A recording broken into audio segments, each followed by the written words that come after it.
Come here, son, nephew, young man. Let me holler at you. All right, so the last two videos I made were about understanding when the game is rigged and then knowing when the game is rigged against you. Okay, everybody likes to talk about problems. Let's talk about solutions. The first thing is you have to take accountability. Well, what do you mean, Mr. Renaissance Man? I thought you said the game was rigged. I'm glad you asked. I made a video about accountability entitled It's Your Fault. It's probably easier to find on YouTube, but you can scroll down and find it. Whether or not you don't have the skill set to move up, whether you haven't started your own business on your own, whether or not you've been around the wrong people who've led you astray, is your fault. And it's going to be up to you to fix it. There's no way I'm going to be able to fit all of this into a 3-minute video, so you're going to have to check out the longer version on YouTube if the subject interests you. The first thing is where you are actually that bad, or can you make it work in your favor? If you're at a job where you're not going to get promoted, but you get insurance and you're building up a retirement, keep the job.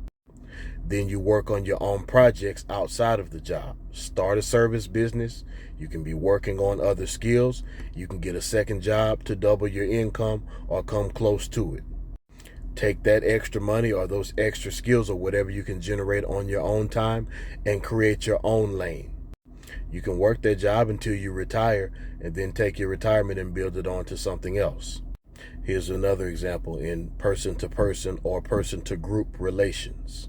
And by the way, don't get caught up in games where there's no prize to win. Like I see some people in churches and they're trying to battle over who's going to be the head deacon, or people in civic organizations trying to battle over who's going to be the president.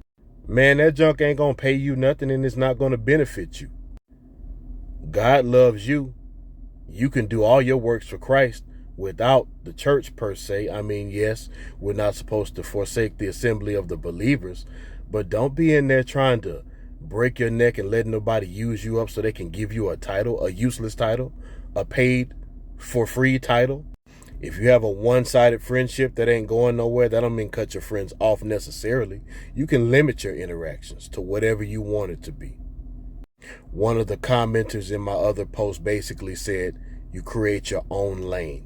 If the lane you're in is not working for you, if the rules of the game that you aren't playing aren't working for you, you withdraw and play your own game, or you do a side game with your own rule.